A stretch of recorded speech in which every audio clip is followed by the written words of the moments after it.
Welcome to the Food Junkies podcast. Here, we aim to provide you with the experience, strength, and hope of professionals actively working on the front lines in the field of food addiction.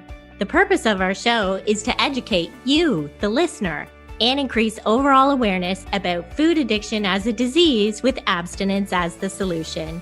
Here, we talk about all things recovery. Most importantly, how to thrive rather than just survive. So stay positive, make a change for yourself, tell others about your change, and hopefully the message will spread. On today's podcast, Molly, Bethany, and I are going to discuss what to look for in a food addiction counselor. Counseling is a place where we go to gather information, tools, skills, insights, and ideas.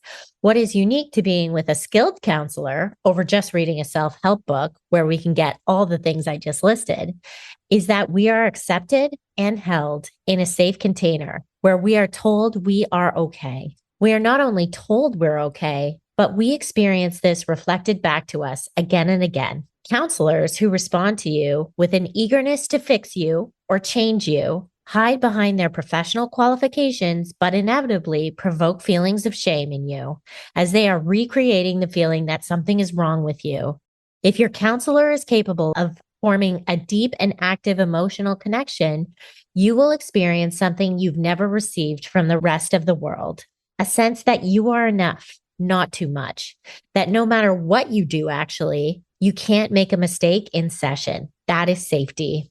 I recently shared in our Sweet Sobriety groups some emotionally safe responses you should expect to hear. Thank you for telling me. That sounds hard. That makes sense. I am here. What can I do to help support you? These are welcoming, curious, encouraging responses. Some emotionally unsafe responses you might hear are, you are overreacting. You're too sensitive. You aren't fat. You're perfect. You should ... Look on the bright side. You've misunderstood me. Let me explain my intention. Why did you do that? These are responding in a dismissive way that erase our feelings and protect your counselor from their own difficult feelings. There is no such thing as the guru counselor. Adequate counseling is not about a specific theory, technique, or modality.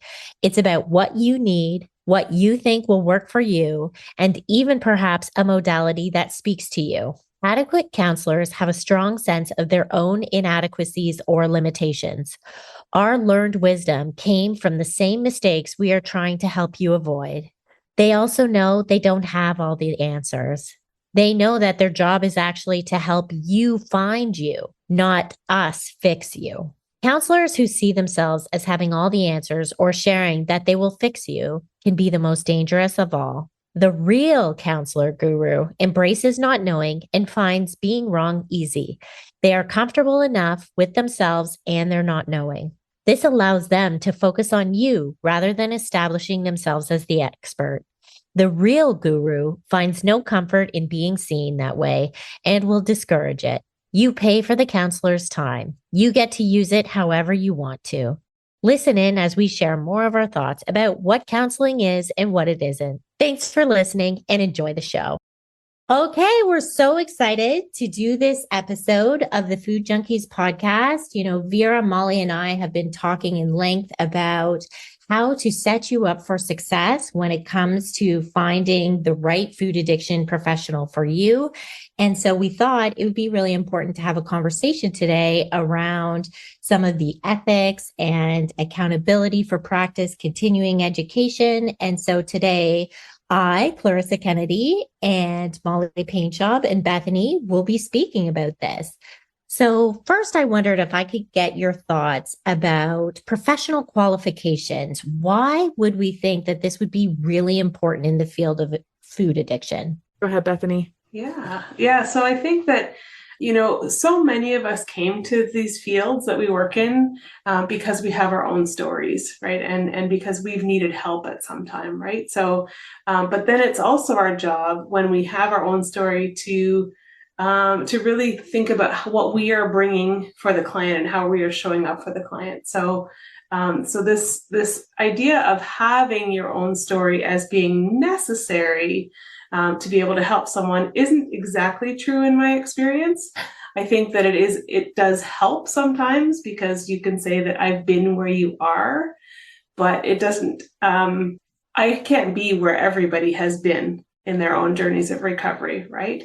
So I might have some knowledge of it, but I also bring like some skills as, a social worker and therapist. And as such, when we are coming up and showing up for these clients that we have, we also need our own coaches and our own therapists, and we need to always be doing our own work to make sure that we're showing up in a healthy way for our clients. What do you think, Clarissa? Why is it important, or what sort of professional qualifications should we be looking for when we're looking for a professional to work with? Well, for me, I think it's going to be very important for the individual I'm looking for to be a part of some kind of association that maybe is going to hold them accountable to a higher ethical standard, and that they may have to do continuing education with, and they may have their own insurance, or maybe it's even a board I can report to if the professional is not doing the job that maybe I expected them to. And they then therefore have more of an ethical responsibility to me as the client. I also certainly want to know someone's history and in their education. Where did they go to school? What are they particularly trained in? Is there a particular modality I'm looking for? I think one of the challenges with coaches that can show up is that it's completely unregulated. And I know, as someone who is a clinical social worker, that my field is very regulated, and there is a very high standard I must, adhere to. I have to do a certain level of documentation if this is a client that I'm seeing under Ontario social work. Whereas if I have coaching clients, it's a little bit more gray. And I do know that there is definitely coaching programs out there that have a very high standard, but at the same time, I just want to be clear about what training has the professional that I'm working with had, how many years of experience, do they have supervision that they're going to regularly? Do they have to check up on their qualifications once a year, maybe do some continuing education?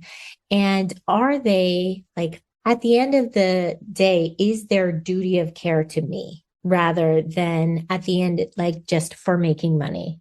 What are your thoughts, Molly? Yeah, I think you guys covered a lot of it. Like Bethany said, it's important to remember that we all kind of come to this field for one reason. Some of us have our own personal recovery story, which is what drew us here, but it's not necessarily an important qualification.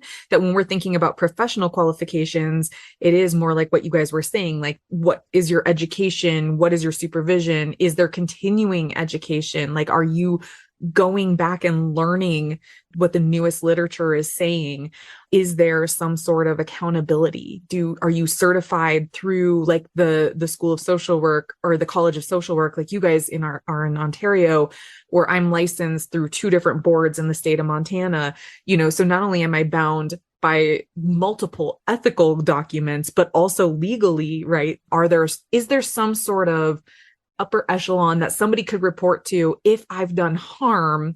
I think that is really important when we think about working with professionals, because it's so easy, I think, to forget that somebody has to always be accountable to somebody else. That if we're out there just doing our own thing and we're not seeking that supervision, or we're not held to some higher standard, we can forget that, like you said, Clarissa, that we are working for the client and not the other way around.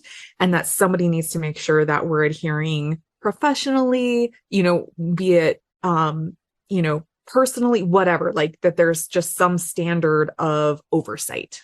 Yeah, I think that sort of leads to a really great point too about ethics in general, right? So we've mentioned that the field of food addiction is an unregulated field. The field of coaching is an unregulated field, right? So there are no standards or any overseeing body for if people are practicing as a coach or a food addiction professional. And I think one of the things that that I'm so glad that you recognized in your work in the field was that this is a missing piece, and we really want to stand in the gap and try and have some kind of code of ethics for food addiction professionals, right? So Molly, you and I were working together with some others to draft a code of ethics for food addiction professionals, just to have some form of accountability. And I wonder, Molly, if you could say a little bit more about that and what we included there. Sure. Yeah. So what we did is we took a look at what are some of the other standards, the ethical standards that are out there through things like NADAC and ASAM, which are, big organizations that set the bar for treatment and education and research on addiction.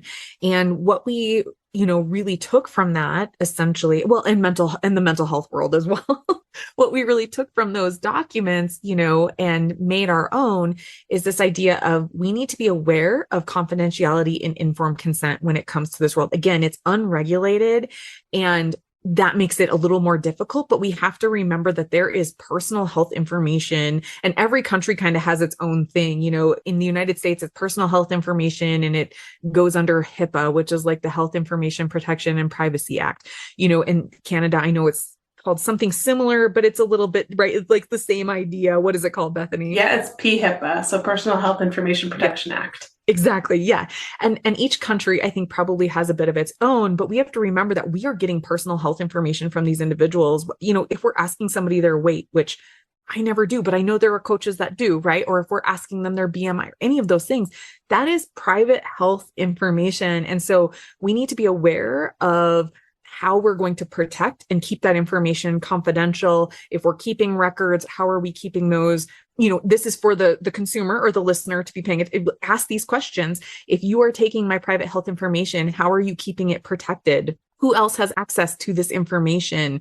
Will it ever be shared without my knowledge and consent, right? Things like that, I think, are really important when we're talking about confidentiality and informed consent. And on that point, I just wanted to ask you guys if there's any questions that come up for you guys when you think about just that bit of ethics. Yeah, I certainly let the consumer know, right? Whether it's a client, we have that conversation ahead of time. We talk about confidentiality. We talk about, the times when I would have to share that information if they were, a risk to themselves or harm to others, that would be the only time that I would have to maybe share their information and take actionable steps without their consent. But otherwise, that, anyone in their family could call me, other people could, seek out information, and I may not even confirm whether they're a client of mine or not. And that is really important, because in the field of addiction and in mental health, what I do know is it's a family situation often, and there may be others that are looking out for us, trying to do their best, or maybe are very involved in our recovery as well. And it's important to know, for my client to know, that no matter what, I am not going to share their personal information with another family member, their partner, their kids, that this is a safe place, and I have to keep their records. I think it's for 10 years. And, that at that time that they will be destroyed and shredded. And up until that point, I am the only one that has access on a hard file to this. And that is not even out there on the web. So I think that hearing that in the past has made me feel really safe as a client. And so I think that I like to have that conversation ahead of time with them so that they feel that same level of safety. Yeah, and I've actually even put some of these things right into a client agreement that gets shared upfront. So if you want to work with me, here's the client agreement, and they can review it. They can ask me any questions that they have. It covers all kinds of things in there about how I'm going to treat their information, the confidential information, and like what you said, Clarissa, what are my limitations on that? Right. So if they are talking about harming themselves or harming someone else, I have duty to report. Being a social worker in Ontario, I have duty to report on those things. So letting them know upfront what are some of these limitations that we have on that confidentiality, I think, is really important. And that agreement that I have with them really helps to lay that out so that they know it ahead of time, and they know, and they can come back to it anytime they want as well, so that they can check things. And then they've got, for me, if they're working with me as a social worker in Ontario, they have the college to go back to if they feel like something has been violated, or if I have broken confidentiality with them, they can go back to my college and have the protection of that college. Yeah, and I think that it sort of leads into a little bit of another point there, where we really have to acknowledge where the balance of power is in a relationship with our clients. They're coming to us at a time when they are really vulnerable, right? They're sharing all kinds of things with us, right? And we always want to both hold that in confidence and give it a place of honor as well, that they're sharing it with us. And we never want to do things that would improperly influence them, right? Because they're looking to us as the clinician, or perhaps as an authority, right? And I'm very quick with clients to sort of give that power right back to them if they start to hand it over to me and say, okay, what do you think is best in this situation? Like, I might have some ideas, but you are the author here of your life, and you get to decide what happens. I am not going to prescribe things. I am not going to set out a program for you to follow. I might just make suggestions, but you hold the balance of the power of what happens in your life based on our sessions. Yeah. Do you have other thoughts about like just this sort of ethics, the code of ethics in general? Maybe there's some other things that we, want to make sure that people know about, so they can ask those things. Well, and I also think it's really important just to add about the therapeutic relationship. We know, because that power imbalance exists, that it can potentially be abused sometimes by a therapist, and that we really want to be mindful of making sure there's no romantic encounters, or, no outside exchanges of gifts or money, that would cross a therapeutic boundary and is inappropriate. And for the most part, we really need to be mindful about how much personal information is my therapist coach sharing with me, and are they dominating the conversation? Because this is a space for you. This is a space for you to come to speak your truth. And if you are finding that you're constantly listening to what happened in the therapist's life, or what's going on in their personal life, that this is not an appropriate relationship, that therapist needs to have a stronger boundary, and maybe it's time to see if there's someone that just is a better fit for you, because that can really be a breach of trust in some ways. Yeah. Absolutely. Absolutely. I think you guys pretty much covered it, that vulnerability and that power imbalance that we can really get into. I think another thing that's really important to talk about when we're thinking about ethics is, that the provider, whoever it is, right? This is the same as like me going to my general physician or my eye doctor, right? That they're practicing within the limits of their scope of practice, right? So if I'm going to my general physician and, and I have a messed up knee like I do now, right? Like, they're going to send me to the orthopedic surgeon to have that checked out. That's not, well, they can do an x-ray. That's not their area of expertise. So they can do some, they can help me a bit, but potentially they could end up hurting me in the long run. Right. And so it's about practicing within the limits of our scope. And I talk to people about this all the time, right? Like, I remind them, listen, because we're in the field of food addiction that's highly unregulated, here's the deal. I'm not a dietitian. I am not a nutritionist. I can't and won't give you a food plan, but here's what I can do. I can treat the food as a substance of abuse, because that's what's happening in your life. And I know how to treat substances of abuse, right?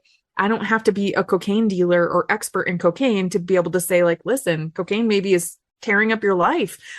It's wrecking things. Maybe we should look at changing that relationship.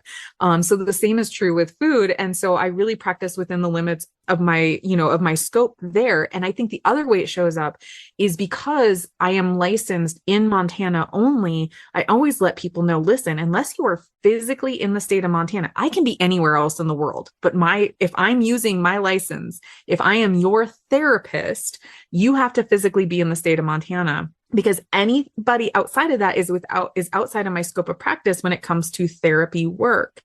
right? And so I just always want people to know that, there are different kind of like aspects when we think about limits of the scope of practice. So if I'm working with you as a recovery coach and there's stuff coming up that I'm like, ooh, this is like trauma, or this is some like, this is some self-harm or self-injury talk, and I'm concerned, I'm going to make the recommendation and I'm going to help you find that provider that can help you, that's in your area. So I think that's another really important piece to like limits to how and where and when we can practice.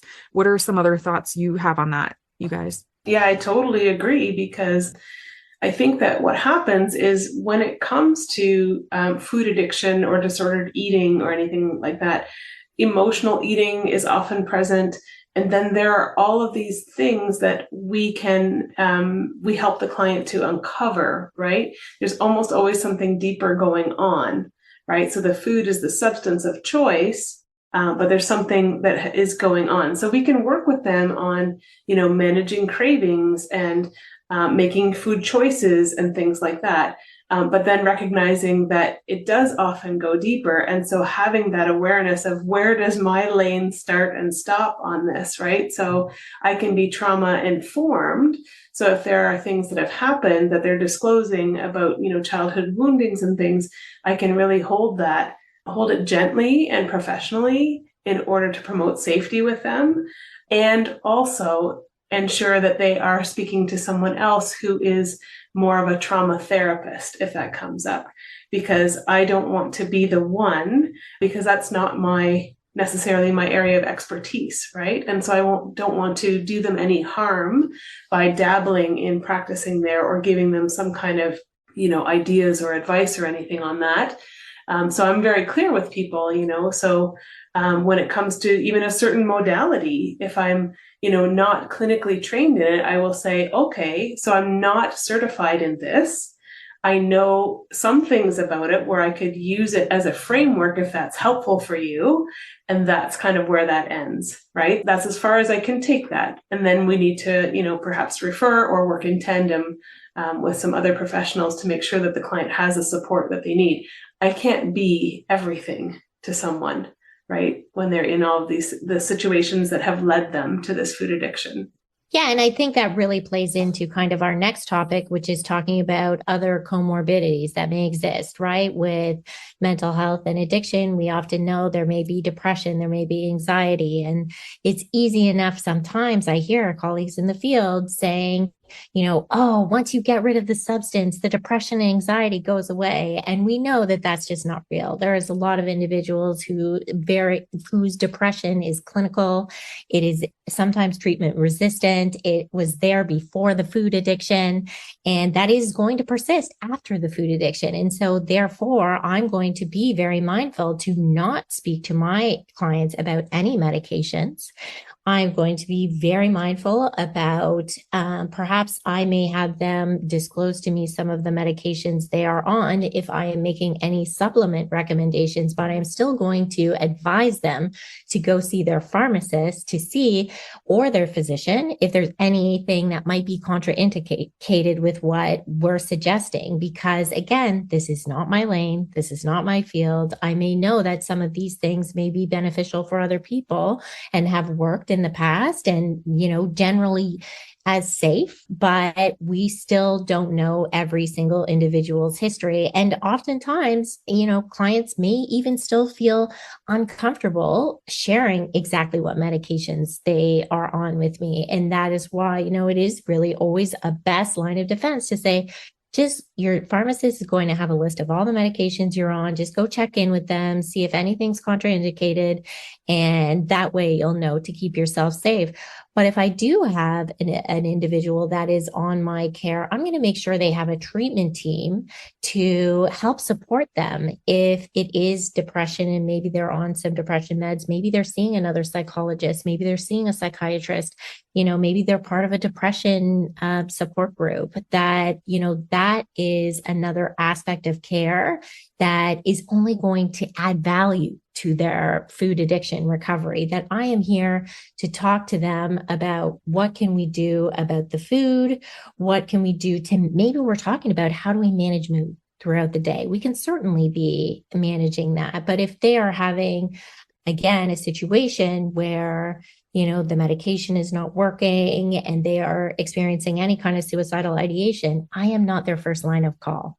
They have a safety plan that's already set up prior, and I can be there to support and listen to the after care that might be required for that, but I am not there in those moments of danger. Yeah. And I think Right? that's a really good point, right? Because we're thinking about, right, we've kind of formulated what we wanted to talk about today based on how can people get better care, or how can we look out for red flags when we're working with, right? And so this is a really great question to ask that professional you're going to work with, right? Is, hey, if I have some kind of crisis, or if I have some sort of mental health diagnosis, or if I have a history of trauma and I don't have any other providers, or I do, how do you deal with that? Do you work with those other providers? Do you reach out to them if I give you permission? Or do you do it all? And if so, again, go back to what are your qualifications? What is your training? Trauma informed is different than being an actual person who specializes in trauma. There are like actual trauma therapies that are appropriate for treating trauma.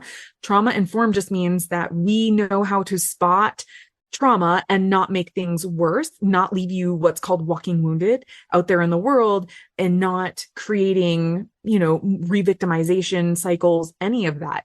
So, I mean, so what you just said, Clarissa, really brings home the point that we need to be asking these questions. I think we also need to be asking the questions about eating disorder crossover, because it happens a lot in the food addiction world. And I don't know, did you have an opportunity to recall what those statistics are? No, it's pretty high though, right? There's a big crossover between binge eating disorder and bulimia nervosa with food addiction, and anorexia nervosa also has, some crossover as well.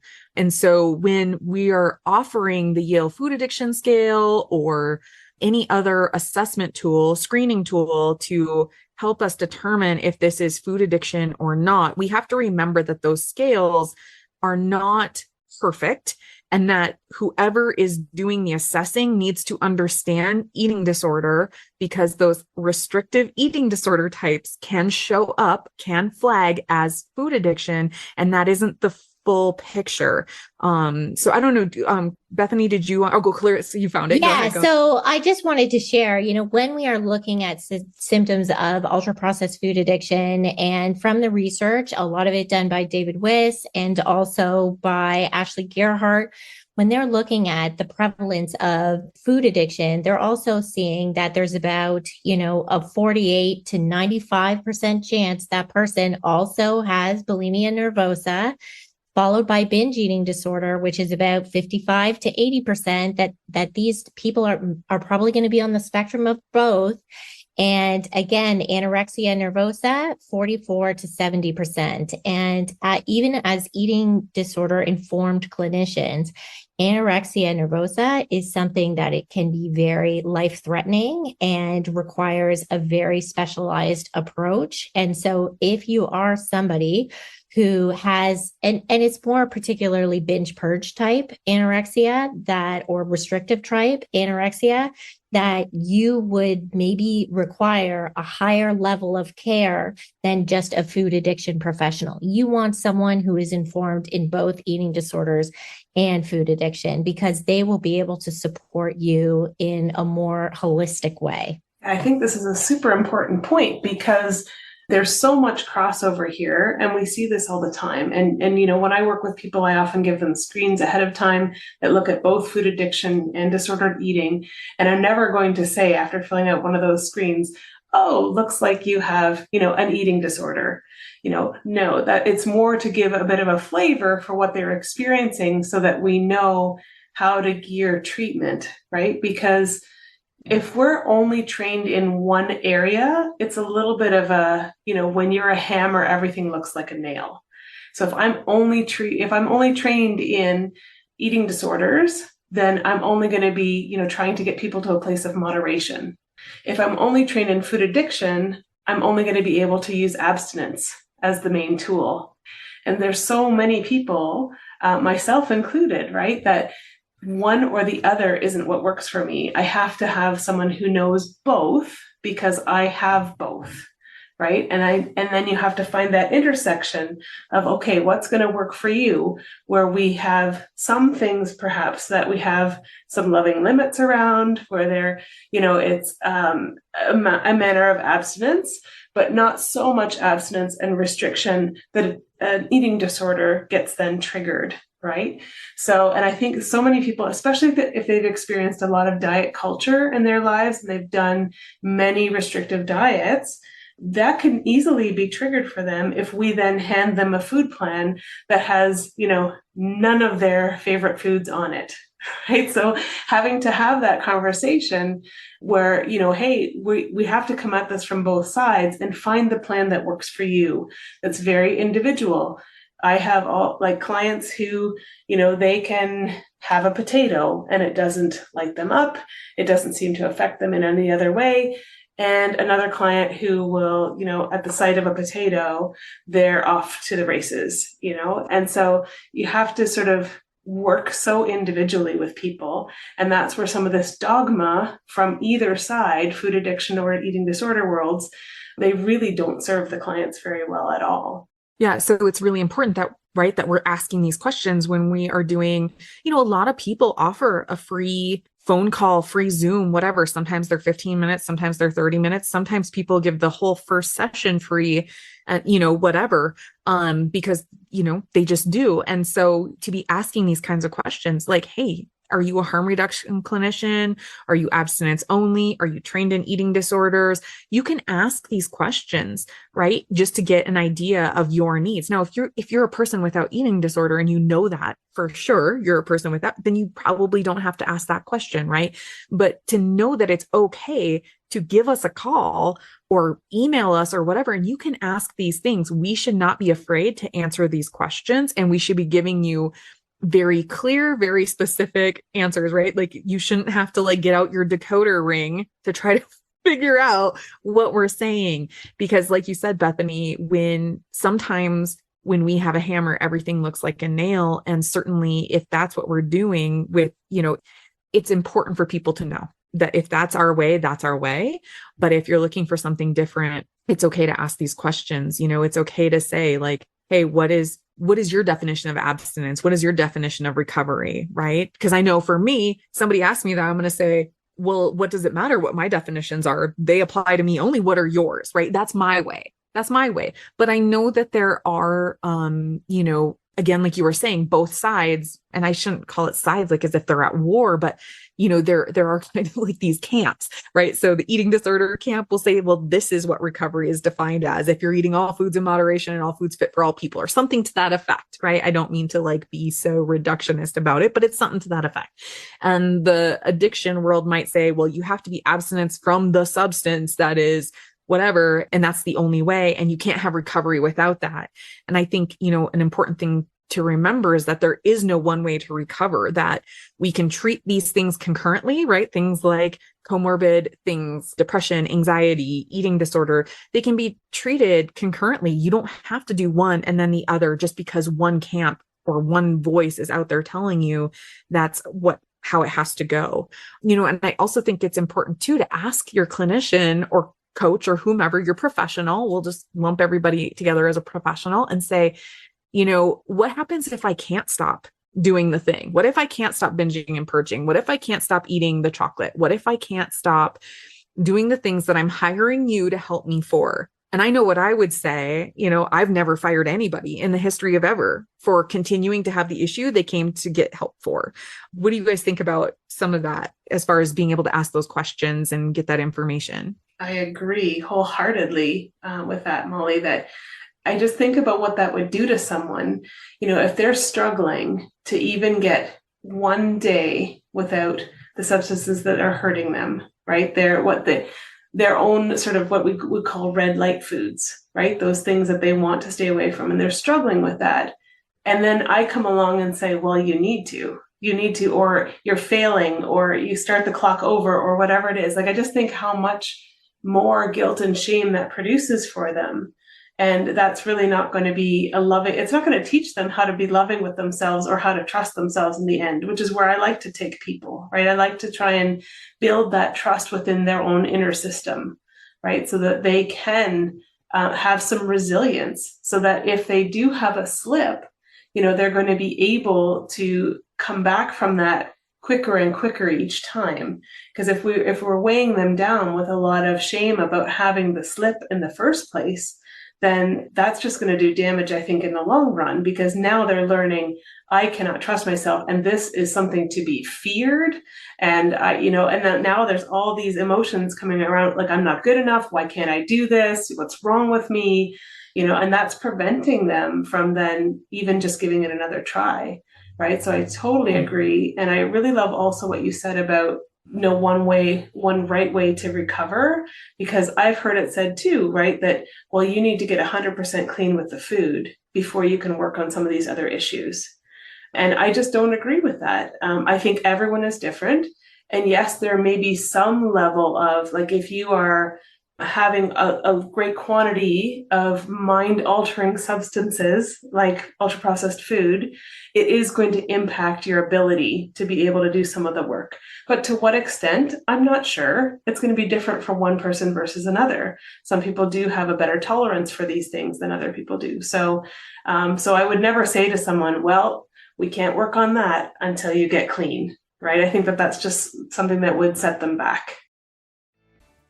Yeah, and I think our job as professionals is to provide hope. And I think often, I had a client this morning say to me, "Do you ever get tired of this? Like, I keep showing up and I tell you the same stuff." And I was like, "You keep showing up.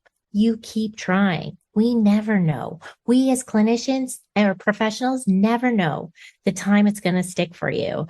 As long as you keep trying, we are here to keep supporting." And that is the key to recovery, because this is a lifelong process and it's never going to be just this one quick fix. There's times, that certain individuals I've worked with have thought they had it, and then, maybe it didn't stick. But there's also times when they're like been really struggling, and then all of a sudden they get it. And it was just one thing. And so we just never know. And our role is to help to keep motivating you and supporting you no matter where you are at. And the best relationship we can have with you is one where you feel like you can tell us anything, and there is no judgment coming from this side of either the screen or the desk for you. We should be providing you with the safest place possible for you to be your most authentic self, because when we can be that vulnerable, we can recover. Yeah, and I think a lot of people come in with some of that guilt and shame, and they're bracing themselves because they think that they're going to get that from us too. Right. So they might, like, maybe a client will message me and say, "Oh no, like, I ate this and I didn't want to tell you, because they were afraid of that." And yeah, I'm never going to add to the shame that they're already heaping on themselves. Right. They're struggling just like, we have all struggled at times too. Right. So I love that we're basically dealers in hope. Right. Absolutely. What are some other questions when you think about, hiring your own coach or therapist or professional, what are some other questions that kind of come to mind for you that either you would ask, Clarissa, or you would love for anybody listening to ask? Oh, there are so many. I love this process. If anyone could tell, if I have, just switched recently to my own different treatment provider, and it was like an interview process. And I got to ask, how many clients have you had with similar circumstances? I specifically researched a somatic therapist, so I knew what they practiced, but it could be important to say, do dialectical behavior therapy? Do you do cognitive behavioral therapy? Are you trauma informed? Those kind of questions to figure out what modality they work with. I usually ask, do you have any strengths and do you have any limitations? What does a typical session with you look like? How long are the sessions? Am I going to be doing homework in between sessions? Do I need anything to prepare? these kind of questions are going to actually set me up for success. And I now know going into this relationship with this professional what my responsibility is going to be. How about you, Bethany? Yeah, I think one of the things that I would encourage people to do too is research them. So just like you said, Clarissa, that you were looking for someone who did somatic therapy specifically. So sometimes you know what you're after, but sometimes you don't exactly know what you're after or what kind of modality might work best for you. And so even in a very general sense, you could start to get a flavor for what they're like if they have things like social media or podcasts or videos, right? And you can sort of listen to, how do they think about things? How do they approach things? Is that something that jives for me? Is this someone I could feel comfortable sharing things with? Is their style going to fit me? Right? Is this what I need? Because there's so many different approaches, and they might not all work for us at the same time either. We might need one thing at one point in our lives and something different later. So I usually say to people too, look, I'm happy to work with you for a while if you feel like it's a good fit, but I never want you to feel like you have to stick with me. Just because you've shared things with me and we've gained some history together, I never want you to feel like you have to stick with me. I've had this scenario even with hairdressers, right? That I go to a hairdresser for a while, and then I feel like, I think there's something better out there for me, or something different for me that might work better, or there's something about with the hairdresser that has made me uncomfortable. And I had such a hard time, especially if I had been with that person for a while, I had such a hard time, like, quote unquote, divorcing my hairdresser, right? And it's so funny that we have those kinds of things. And sometimes that's people pleasing, that's rising up in us. So I always want to reassure people that you get to say for how long we work together. You get to say how often we see each other. There's no set schedule here. There's nothing I'm going to lock you into. There's no program that you need to, be with me for a certain amount of time. And if at any point you want to leave, I would like to just know that that's what you're doing instead of a ghosting kind of maneuver. But at any point, feel comfortable to say, you know what, I think I need something different. And I then would love to bless them on their way and say, I want what's best for you. And if that's not me, that is fantastic. And maybe I'd even help them find someone if they know what they're looking for. Yeah. And you sound like you work on a very individual basis, but we know that that's not always the case in this field, right? That there often is a program, that there often is maybe a locked in amount of sessions. And so as the consumer, it's going to be really important for you to know, like, do they have a refund policy? If I miss a session, am I going to get charged for it? What does that look like? What if I find halfway through the program, I'm not feeling this therapist anymore? Do I have a way to get out? Make sure you can protect yourself before you lock into anything. And if you are unsure, then maybe that's not the right person for you. And this is where I say, just keep searching, because there is a lot of individuals out there working, food addiction professionals in this space. And it's kind of like speed dating sometimes, where you just kind of, do a few different 30-minute sessions and then never sign up during the 30-minute session. This is something I want you to really take time with, leave, sleep on, wake up the next day, see how you feel, and do that with a few different people, because that is going to because everyone is going to sell themselves to you in some way in a session. Even, of course, someone's going to ask me if I can help them. I like to believe that I can help them. I'm going to tell you that I will create a treatment plan and program for you. That is 100% true. Everyone is going to share that with you. And so that is where you need to see, okay, do I need to ask more questions? Do I need a bit more time to really consider this? How big is this financial investment for me? This is a big commitment, and it's a really important relationship to not really just go into half-heartedly.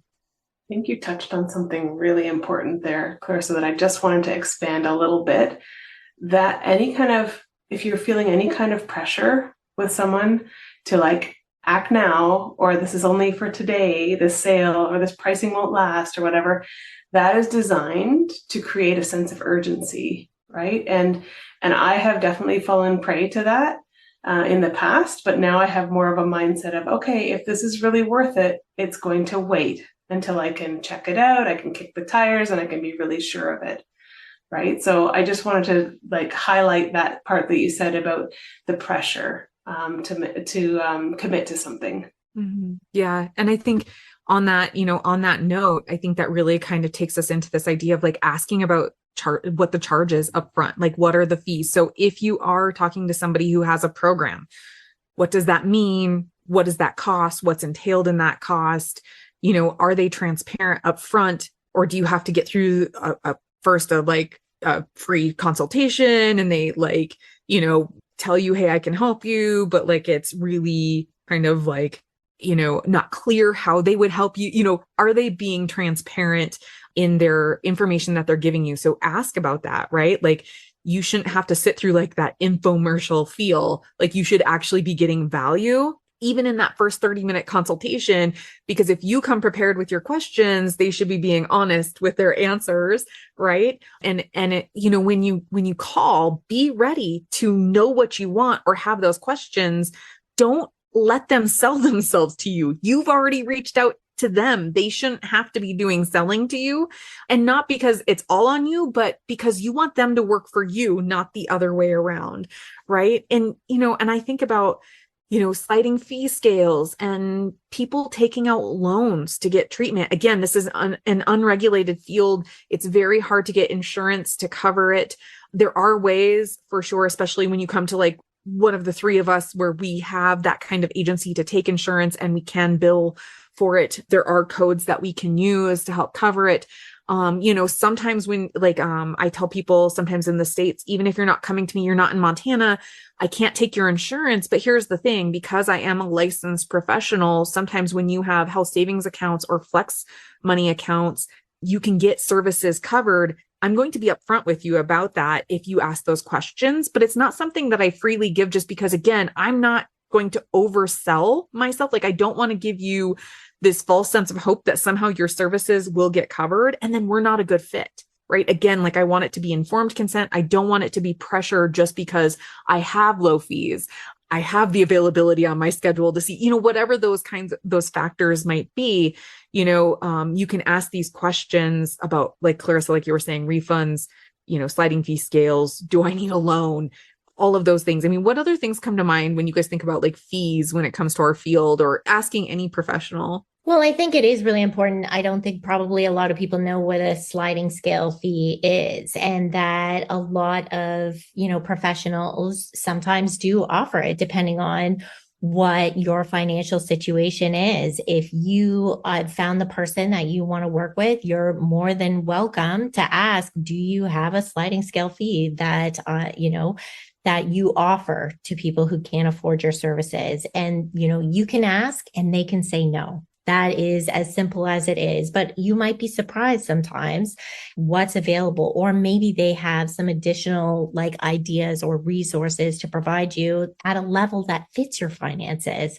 And because again, that is our goal, to give you help. And so that is where, there's no shame in, again, there should never be shame given for you speaking about your financial capabilities or capacity to pay for services. If somebody says, well, you have to meet with me every month, and you're like, I can only meet, every 2 weeks financially, that needs to be good enough for them, that they can't say, oh no, then you can't recover.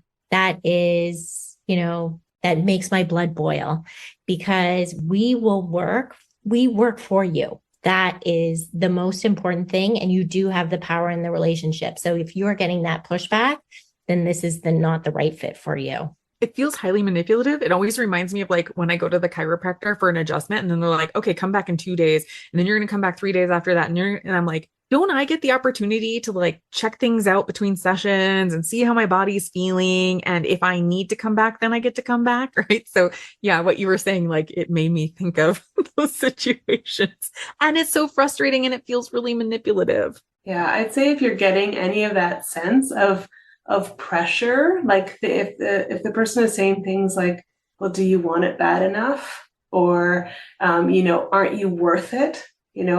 That to me is a little bit of a red flag, right? Because of course you're worth it, but what is this that is worth it, right? So like look at what's being charged and then shop that around. What is being charged versus what you get? What is the value there for you? Like, do you get enough live support for the price that you're paying, right? So like, and just many of us as food addicts, we are really self-starters. We're very, we're go-getters.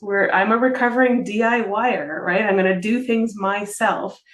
But what I have learned is that I do need a community. I do need people, right? And so maybe not just even the coach or therapist, but do you have, groups, or can I access some kind of peer group of people who are going through things as well, and be able to reach out with them?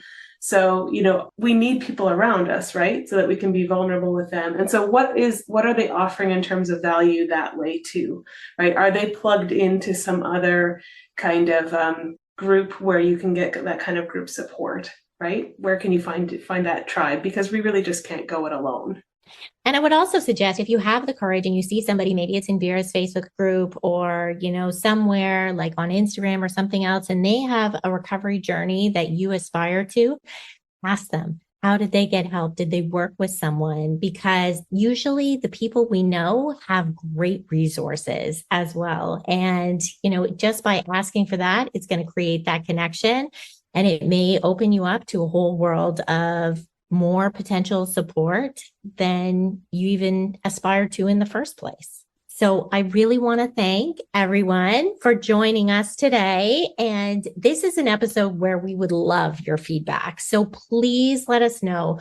Are there areas that we didn't highlight that you want us to touch on? Is there any other questions that you'd like us to answer in the future? We'd love to continue this conversation around, what I need from my food addiction professional, what I can ask of my food addiction professional, so that you feel protected going into this relationship forward.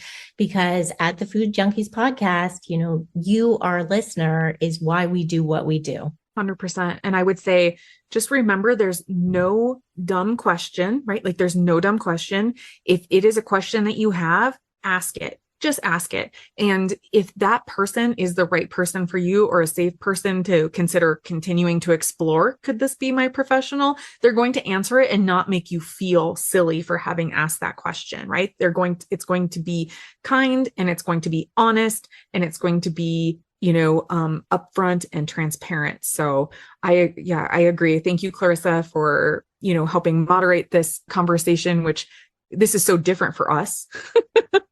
And thank you, Bethany, for joining us for your first time ever on the Food Junkies podcast.